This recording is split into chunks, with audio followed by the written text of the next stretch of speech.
Ladies and gentlemen, welcome to WWE Smackdown Live Review for July 26, 2016. And ladies and gentlemen, as my co-host in the middle of this introduction is standing up showing his... Dude, I was adjusting the light. Just get over it. Yeah, it was a little creepy on my end, but it's okay. It's fine. It's perfectly alright. There's no problems with that.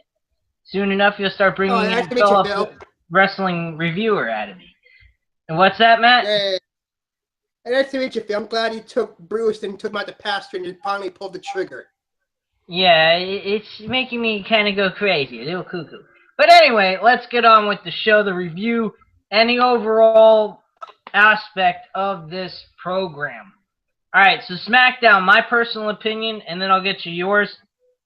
SmackDown, in my personal opinion, was kind of a small version of what Monday Night Raw was last night, with a little bit of a twist, which we'll get into at the end of this review.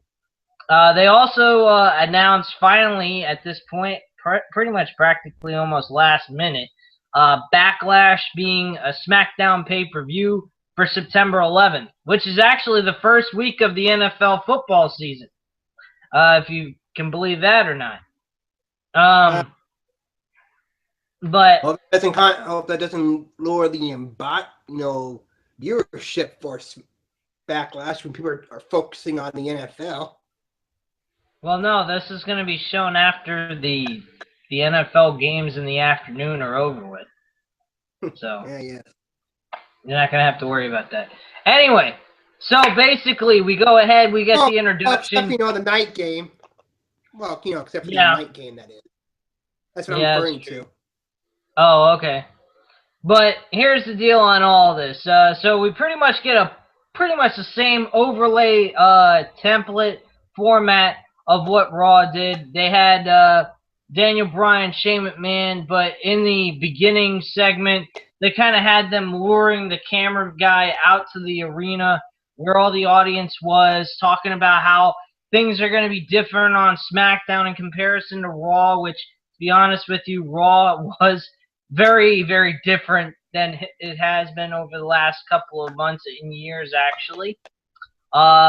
Very unpredictable, as you all know. Finn Balor, new number one contender against Seth Rollins for the Universal Championship. Which I don't understand why. My idea. Yeah, that idea sucks. Okay, if you watch my video on that, I hate the fucking name of that. They should just call it the World Heavyweight Championship, for God's sake. Yeah, I know. Anyway.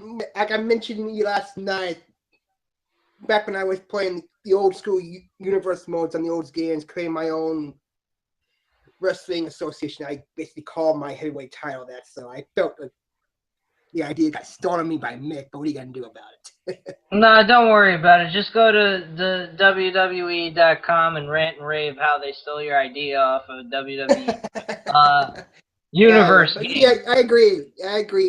I'm sorry I didn't leave a comment about that. I'm just going to tell you to your face.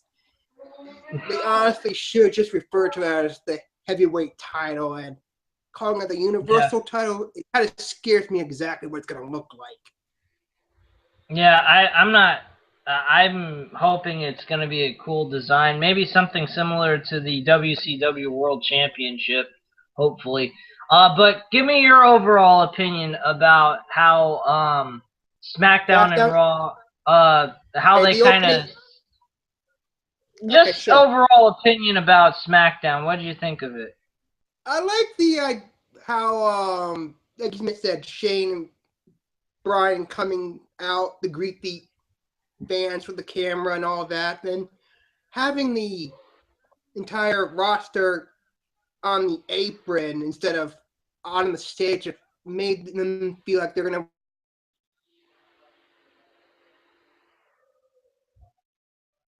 Hello?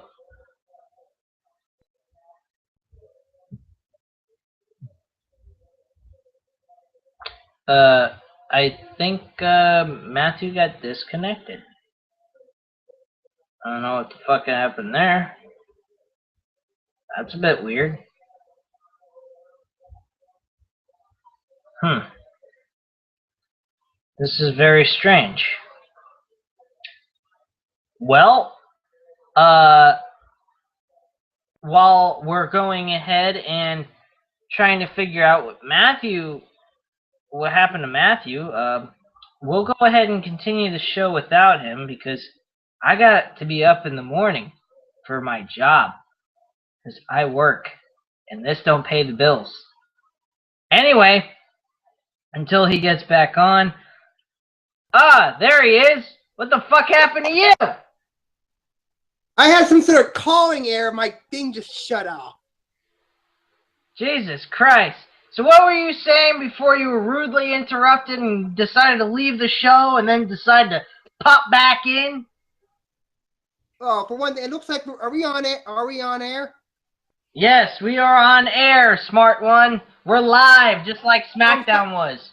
Well, sorry, I just mine has no green lit that says live, but whatever. I'll assume that we're working. Basically, what I was trying to say was that when I saw the opening for Raw, Mick and Stephanie were in the ring. Everyone else was the roster was on stage, so I felt like there was some sort of distance between them.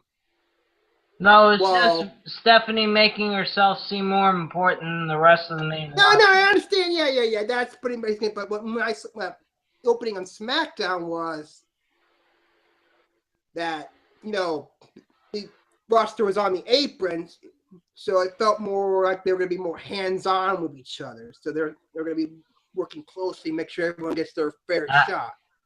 I get what you're saying. Basically, Shane's playing the good guy, caring owner who wants to see everyone succeed, the ones that try to succeed. And Stephanie is pretty much all in it for herself. She don't give a rat's ass about anybody and anyone. She cares about one thing and one thing only, beating her brother in competition to prove that her brand is better than her brother's. So that's pretty much the overall consensus of Stephanie McMahon and her whole gimmick with Monday Night Raw. Mm-hmm. Okay, so we have the opening segment. We're going to decide on who the number one contender is for Dean Ambrose. And out of the and we're supposed to be getting a 6-pack challenge with only 5 members being picked. Now, do you agree with those picks? Do I agree with those picks? Yes, I actually did agree with those picks. I think that they were the right decision to go with. And that's pretty much my overall opinion on that. I think they were the right guys. I think that it was the only thing they could do with the type of roster that they had. The only other guy they could have gone with was Randy Orton, but that would have been a poor choice to go with. Simply that because match with Brock, so that wouldn't make a lot of sense. Yeah, but again, they could have simply put him in there anyway, but it would have made it too damn predictable, making it well known that he was going to lose. So putting him in that match would have been not so much of a great idea, except you were putting in more star power in the main event number one contenders match. But with all that being said, it wouldn't help anything in this situation to make it unpredictable. So they did the right thing not adding him in there. Yeah, and of course, yes, Randy Orton has all the talent in the world, and he is a main eventer. But since SmackDown is putting on this, gimmick of opportunity is knocking at your door, allowing everyone else on the roster to get a fair shot by doing a battle royal instead of just, hand-picking a certain number of wrestlers to compete in a fatal 4-way. I like that idea. It gave everyone a clean shot at becoming, getting a title opportunity. And to be fair, if they hadn't done that, yes, Apollo Crews was definitely the right guy to be named the 6th main eventer.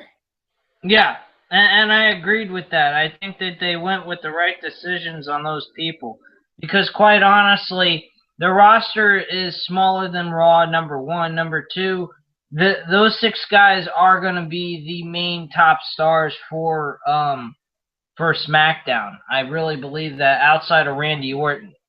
So definitely watch out for Orton. I think he's gonna rejuvenate his character back to a main event status eventually. So definitely watch out for him, or he's at least gonna carry the Intercontinental title and do what John Cena did with the U.S. title last year. That's just the way I see it. But let's move along here.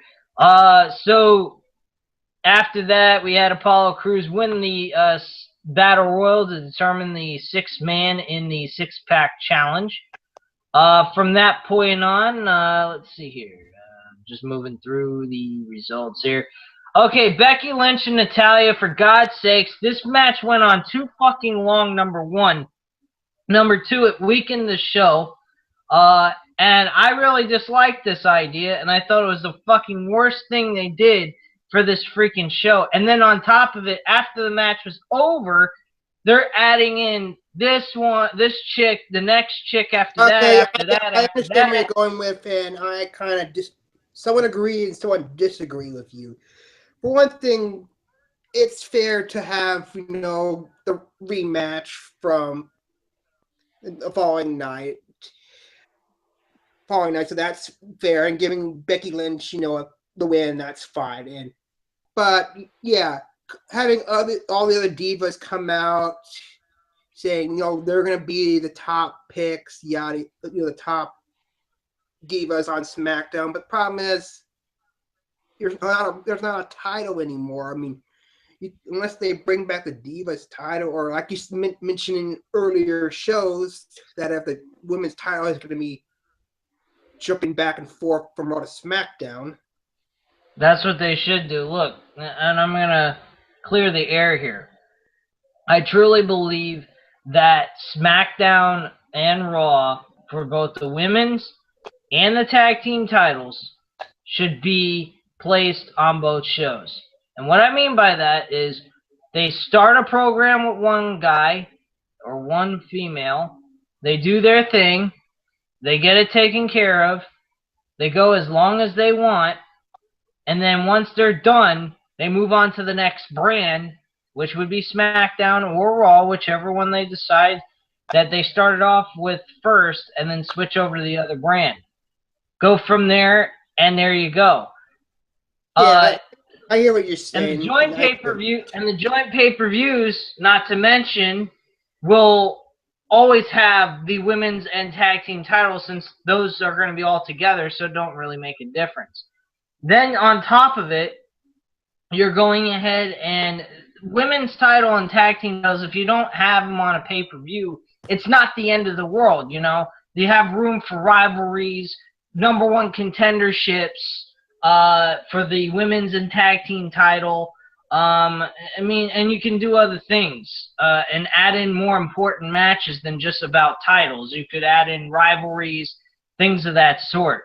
So that's perfect. And it's a good idea for them to do in that situation when they don't have the women's or tag team titles.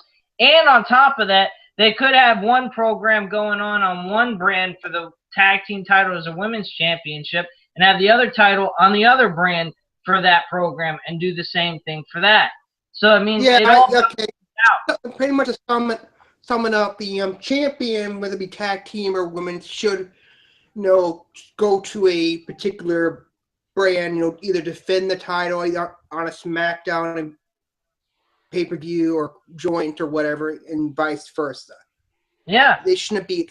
The champion should go to both shows to defend the belt, regardless of what brand you're on. Yeah, and not to mention, it will also, by doing that, it also does put prestige in both of those titles. It makes it look like the champion is a fighting champion. He goes against all comers and so forth. So in that sense, it's a smart thing to do. Besides, there's only so many matches with only so little guys you can come up with. And there are other, for example, the Divas on SmackDown, the tag teams on SmackDown. Yeah, they can have their grudge matches here and there, but they want a title opportunity. You can't have a title opportunity if the championship is on a different brand. It needs to be able to jump back and forth when need be. Yeah, and that's what they need to do. So let's move along here. Becky Lynch, of course, did win this match. And like I said, they had one female after another introducing themselves and shooting off bullshit. Yeah, they were just that I introducing the couldn't care divas less on about. SmackDown, so you know who's coming in. Of course, Eva Marie being the biggest egotistical diva on there was just an eyesore. Yeah. By the way, kind of jumping the gun here, what was your overall opinion about the advertisement of Shelton Benjamin returning to WWE and going to SmackDown? Okay, I gotta point this out because I was just jaw drop at this news. Because remember last week when we did this, when we were talking about American Alpha getting drafted to SmackDown, how I compared those two to them to Benjamin. the Great American Tag Team. Yeah, the exactly. And then we the news that Shelton Benjamin, former tag team champion, former IC champion, is returning to SmackDown. I think, wow, that's great. Yeah. I think of course, he should be. And then later on in the show, even though I know I'm jumping the gun, we get another returnee, the former Rhino. Yeah, Rhino is great. He speared, he gored Heath Slater. I think with that promo, Heath Slater really looked good. I liked him in that one. Especially with what happened to him. The reason why he wasn't part of the whole draft was a couple weeks later, I think it was either a live event or during or Raw, he had an injury with getting his eye gouged. He had a big gouge over his eye. I noticed he had a Band-Aid near his eye, so yeah, I kind of realized it.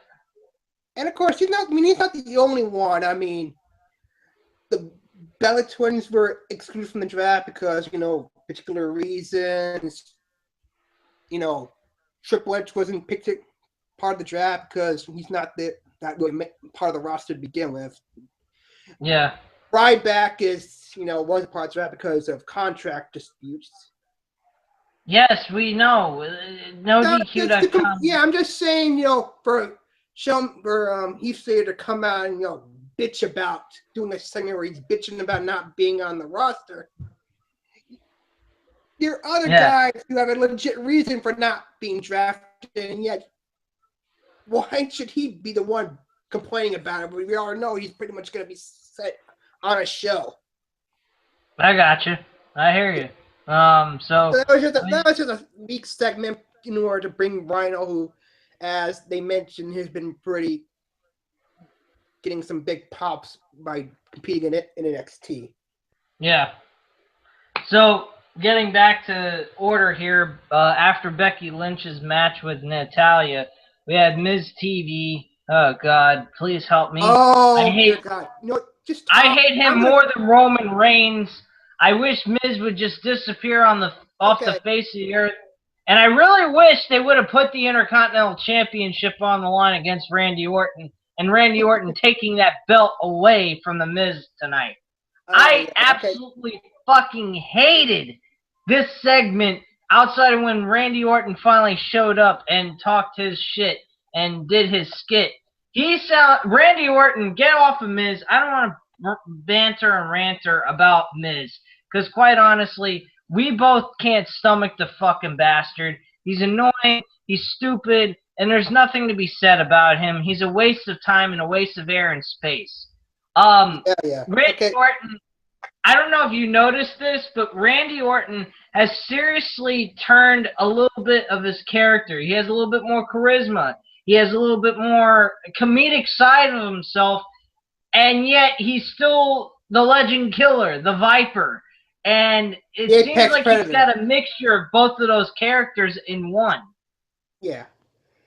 And I agree with you. And before we get on to the talk about the actual match they had, I know you didn't. I honestly have to just say this about the Miz because this week was pissing me off, and I went on a little social rant about exactly how I was going to describe this segment during our show. In my personal opinion, there are about 3 types of heels. There's one type where the heels build up, is a main eventer, but wants to, put himself in this little bubble, like surround himself with a group in order to protect himself. You see this a lot with Triple H. You saw this a lot with JBL. You even saw this with someone Randy Orton, like a fashion to protect himself and his title. Seth I have no Rollins problem with guy. that type of heel because it's meant to get the fans riled up, saying, when is this guy going to finally lose the championship, yada yada. And when it finally happens, you feel relieved that his reign of terror is finally over until then she comes back haunts you. Okay. And then there's the other heel where, yes, he's cocky, he's arrogant, but god damn it, can he back it up in the ring? And I'm talking about Seth Rollins and, again, Randy Orton, those type of heels. Okay. And, of course, and Jericho, to name a few. And then there's the heels that are so god-awful. Just the mere presence of them, so it makes you want to just turn over and vomit. Well, and my God, is that Miz. And that is Miz. I mean, honestly, a couple of years back, what was WWE doing? Pulling slots out of a hat or throwing darts on a board and they just missed and hit a big bag of shit and said, oh, I guess the Miz is finally going to get his opportunity. Look, could you imagine if CM Punk was on Raw or SmackDown, excuse me? Could you imagine that? CM Punk being on SmackDown and he was doing something there. Or better yet, Monday Night Raw and CM Punk was going up against Seth Rollins for the #1 contendership. Well, not #1 contendership, but for the World Heavyweight Championship for Raw. Yeah. I honestly think that what they did to...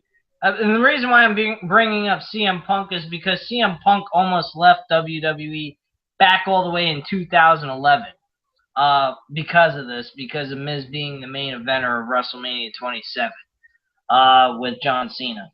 So my personal opinion is that, my God, they would have been able to do so many great things with CM Punk on Raw or SmackDown with this brand extension shit. But without a further ado, I mean, getting off of CM Punk, this should be entertaining seeing CM Punk actually compete at UFC 203, by the way, if anyone didn't know that. Right, it's legit now?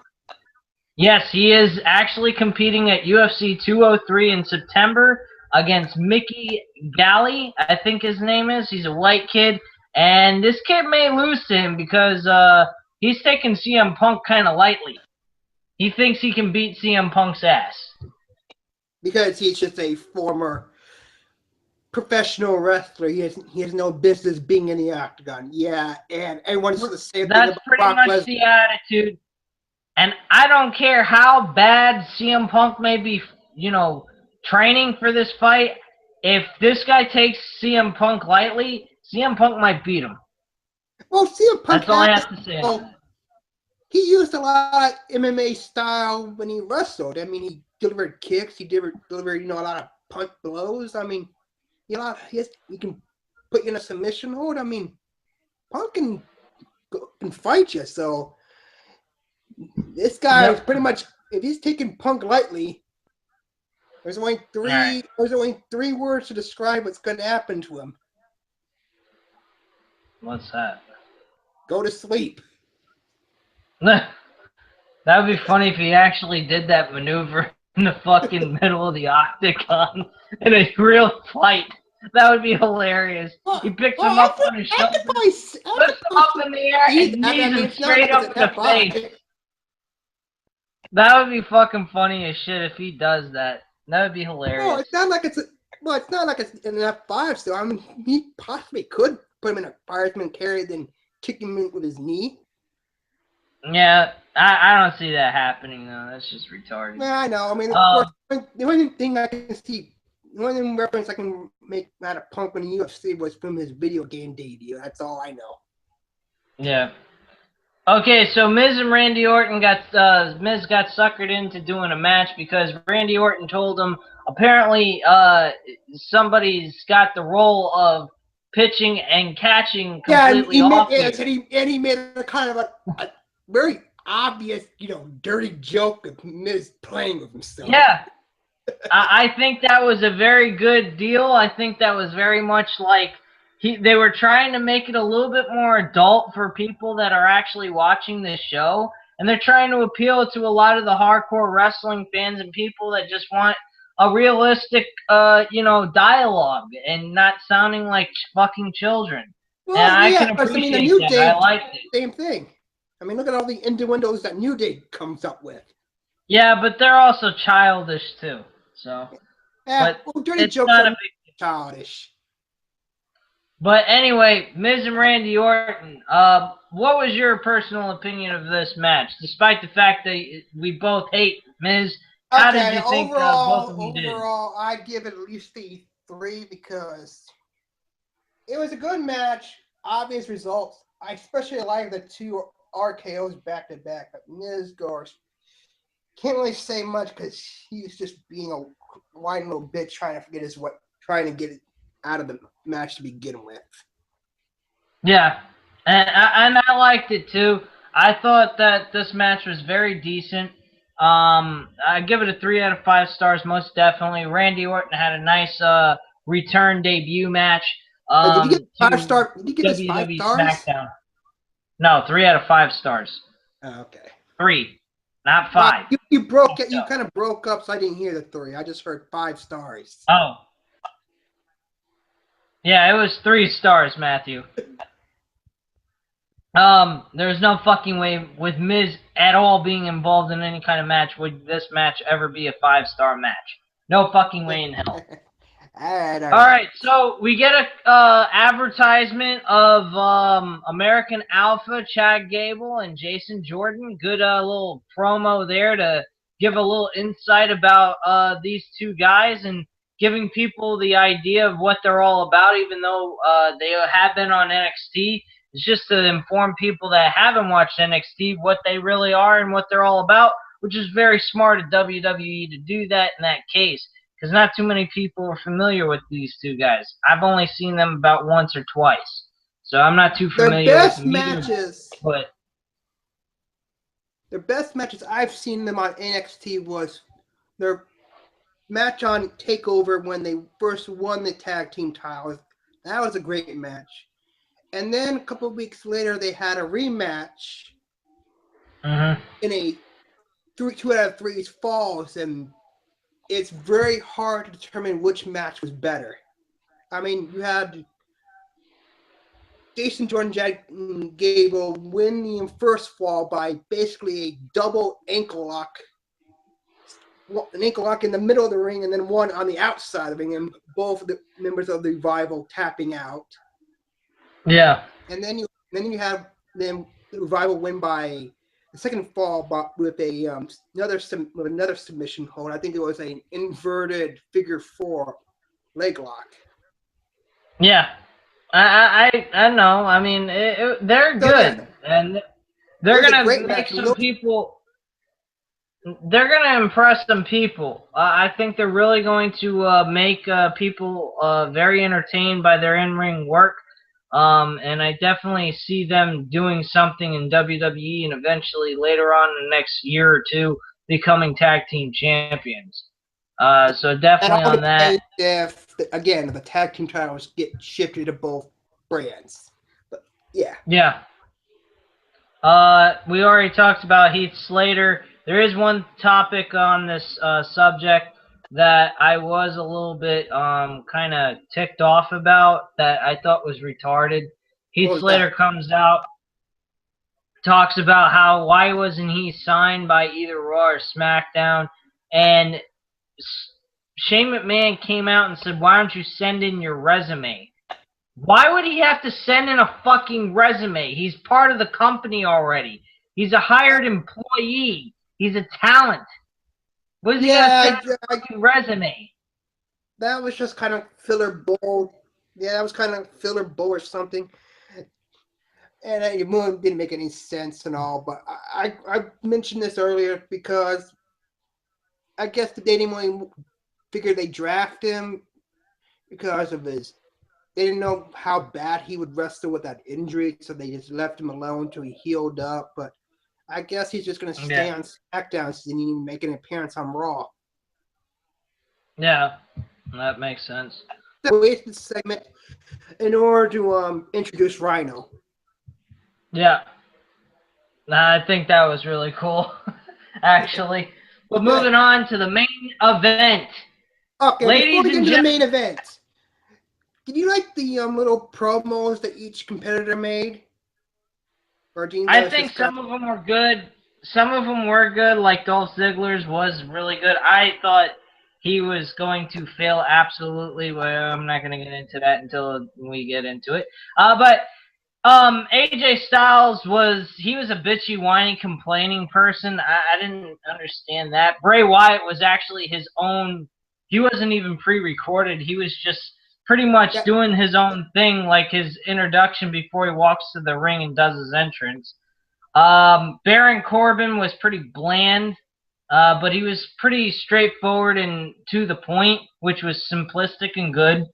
Apollo Crews, I don't remember how his was. John Cena, I don't even remember John Cena doing one.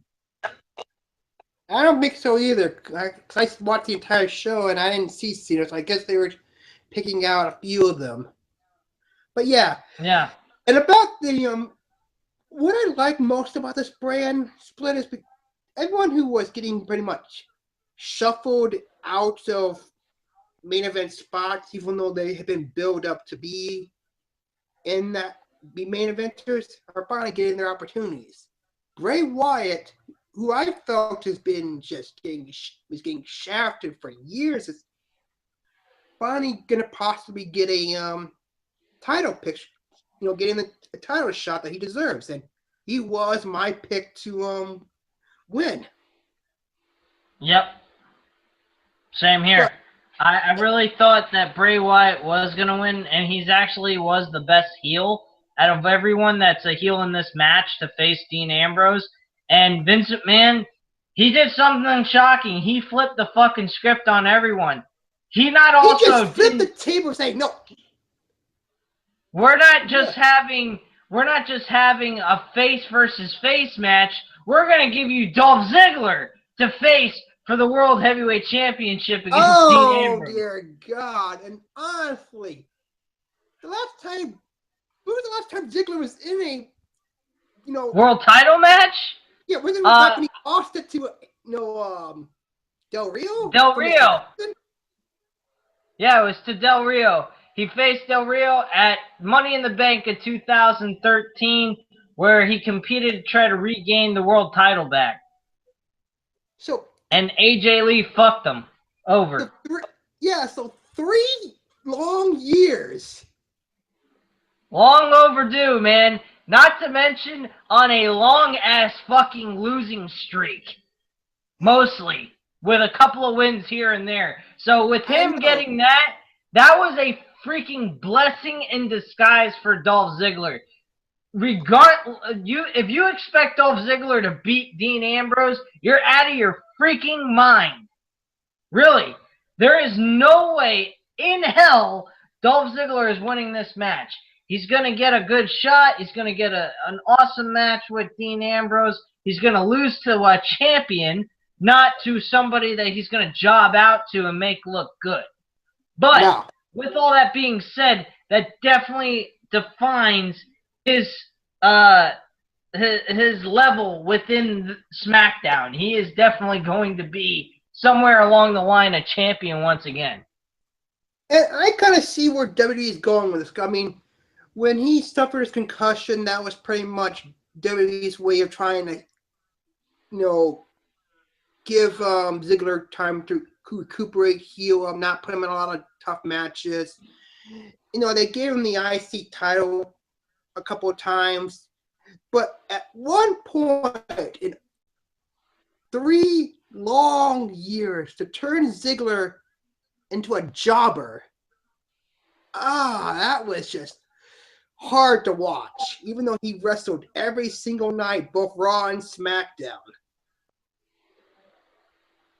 Yeah, I totally agree. I mean, this was, like I said, this was a blessing in disguise for Dolph Ziggler.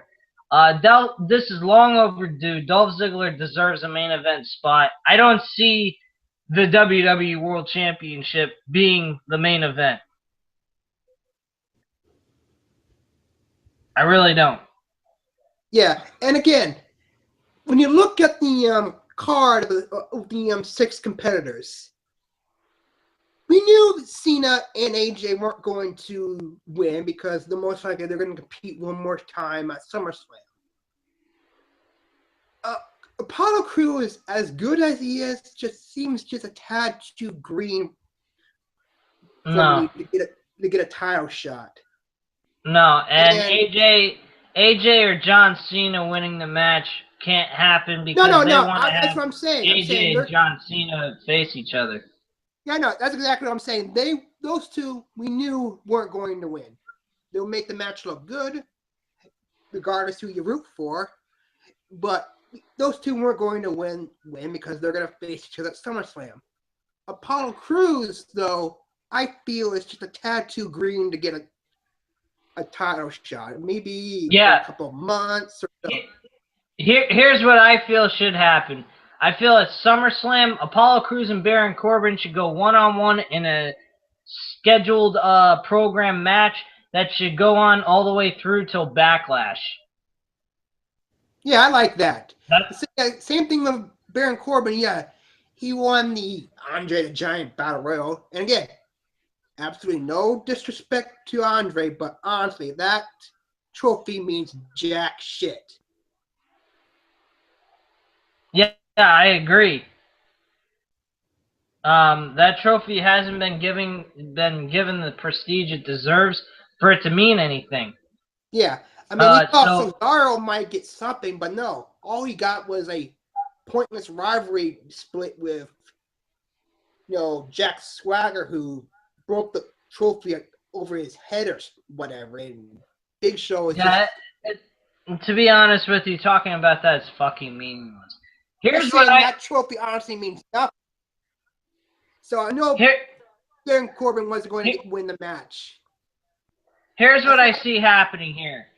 Dolph Ziggler, Dean Ambrose go at it one-on-one. It's in the middle of the show. Bray Wyatt's going to interfere in this match. It's going to be a no decision. And Bray Wyatt, Dean Ambrose, and Dolph Ziggler are going to compete for the World Heavyweight Championship at Backlash for the main event.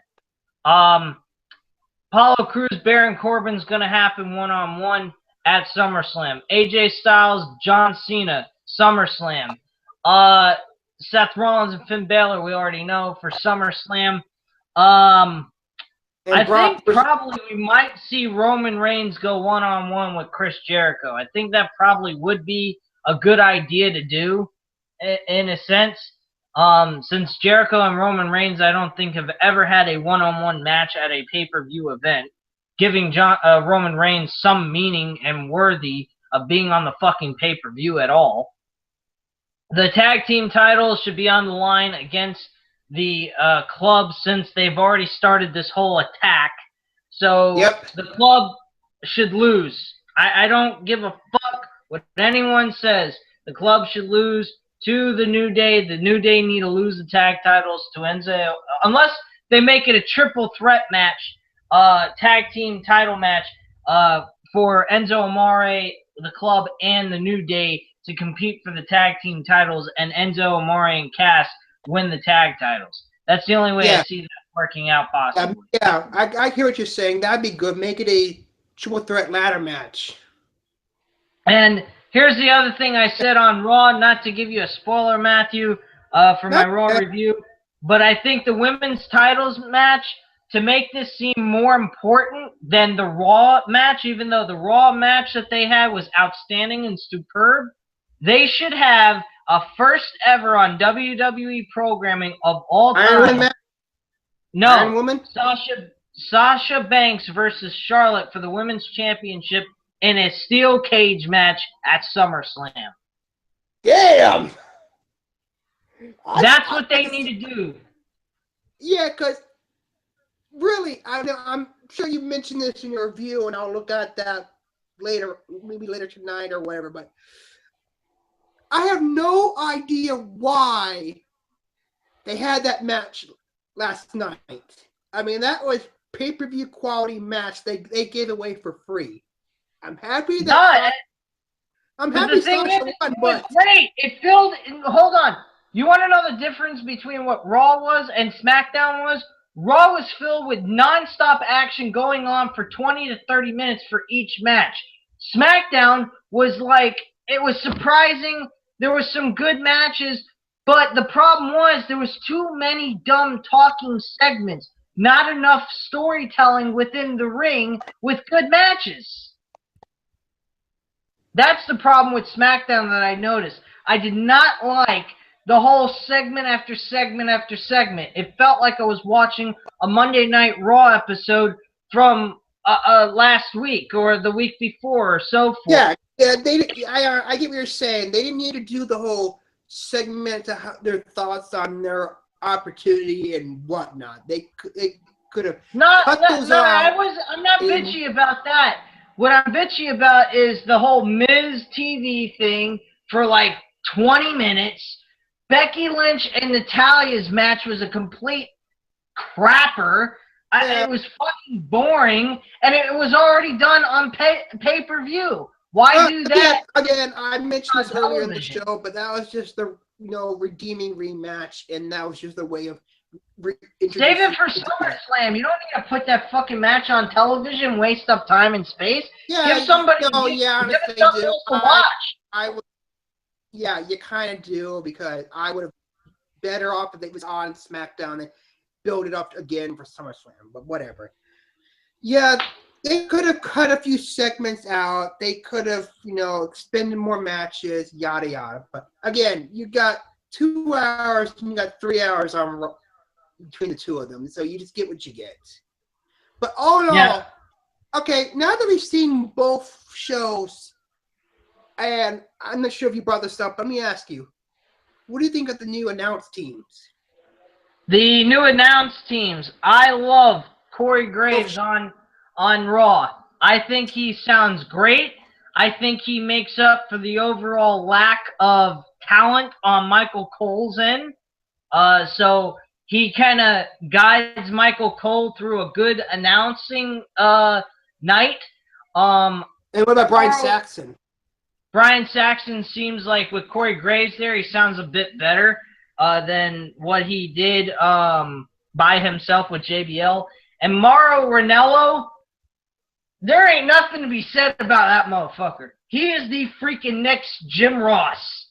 He is unbelievable. He is an outstanding announcer, and the reason why he's outstanding is he took all of his credibility and announcing skills from reality fighting and brought it into the WWE, and that's why he's a great announcer out of anybody that's been announcing for this week. Yeah, or I know. For this matter, for anything. I know, because I watched his commentary. I was listening to his commentary, and I was honestly laughing when he brought up the White Sox incident. What was the White Sox incident? Okay, one of the White Sox had a what do you call this? A throwback night where they bring back their old retro jerseys. And one of their pitchers, I honestly can't remember his name, was complaining about his jersey being too tight, and he refused to play during the game. And when the heads told him that he had to play, he was the starting pitcher, he goes and just cuts up everyone's jerseys. Holy shit. Yeah. Okay. Well, anyway, at this time, ladies and gentlemen, it was a pleasure doing this SmackDown review with you, Matt. No problem. I've had a great time doing it. I'm gonna be in talks with John, find out specifically what day we will do this. It might be on a weekend, possibly, or chances are it might be on Thursday night. because John did tell me he's off on Thursday nights with his scheduling For for work, so we might do that. But anyway, at this time, ladies and gentlemen, thank you very much for watching. Leave your comments down below on this video. Hit that subscribe button, and have a great night, guys. Bye.